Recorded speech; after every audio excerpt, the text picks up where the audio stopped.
Windows 11, probablement l'un des OS les plus installés et utilisés par beaucoup. Et si je vous apprenais qu'en réalité, ce que vous avez sur votre machine est un gigantesque spyware? C'est-à-dire que le logiciel qui fait tourner votre machine vous espionne. Et en fait, dans un premier temps, il s'est demandé si dans les appels réseau que faisait Windows, il y avait une réelle différence entre ce qu'on avait il y a 20 ans sur Windows XP et aujourd'hui ce qu'on a sur Windows 11. Et s'il y a des différences, quelles sont les raisons derrière? Il a donc fait une expérience avec un logiciel très connu qui s'appelle Wireshark, donc qui permet d'analyser les requêtes réseau qui arrivent et qui sortent de notre ordinateur. Et il l'a lancé sur 2 PC différents, vierges, avec l'OS tout fraîchement installé. Il n'a lancé absolument aucune application, à part Wireshark, évidemment. Donc l'un sur Windows XP et l'autre sur Windows 11. Et alors, on va commencer par Windows 11.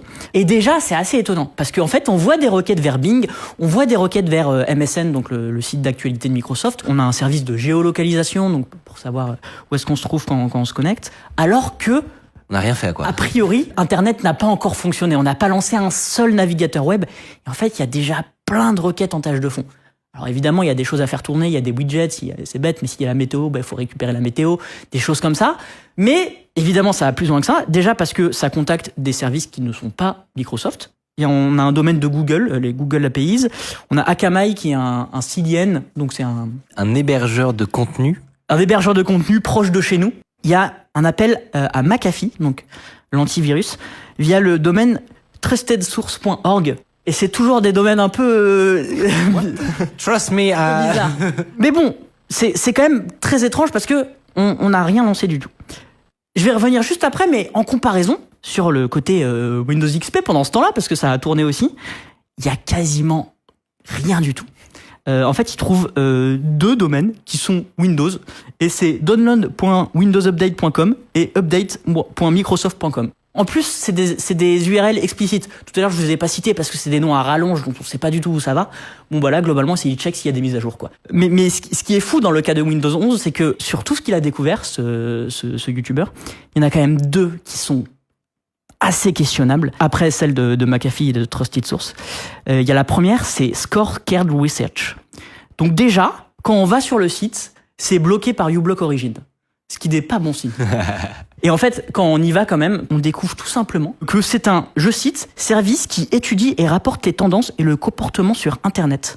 Effectue des recherches en collectant des données de navigation sur Internet et utilise ensuite les données pour montrer ce que les gens utilisent sur Internet, ce qu'ils aiment pas. Et ça, c'est envoyé par défaut, ouais. Minute 1, quand tu lances un Windows, on envoie des données à ce service qu'on ne connaît ni d'Ève ni d'Adam, qui n'est pas affilié à Microsoft. Mais visiblement, il y a potentiellement un partenariat, un contrat, un partenariat avec ce service et données de personnalisation. Globalement, on envoie vos données. Et ce qui est fou, c'est que tu fais ça de façon tout à fait gratuite, sans avoir validé un seul pop-up. Bon, tu as validé des conditions d'utilisation, certes, mais sans avoir lancé un seul navigateur web. Deuxième exemple, c'est l'URL privacyprotocol.onetrust.com. Là, ce qui me fait beaucoup rire, c'est que dans sa vidéo, il dit souvent quand il y a privacy dans un nom de domaine, c'est qu'il envoie des données. Et pareil, alors c'est quelque chose qui gère tout ce qui est GDPR. RGPD. Je sais que c'est très utilisé justement en entreprise pour gérer là où tes données. Voilà. En gros, pour générer la confidentialité des données des entreprises, c'est un service très connu, ce qui est très cool. Hein. Pourquoi un ordinateur qui n'est pas affilié à une entreprise, un ordinateur personnel avec Windows 11, envoie des données à un domaine qui appartient à cette entreprise? Encore une fois, on sait pas. Mais du coup, à la question, est-ce que Microsoft vend vos données à des sociétés de publicité? Ça peut paraître bête à dire, mais oui,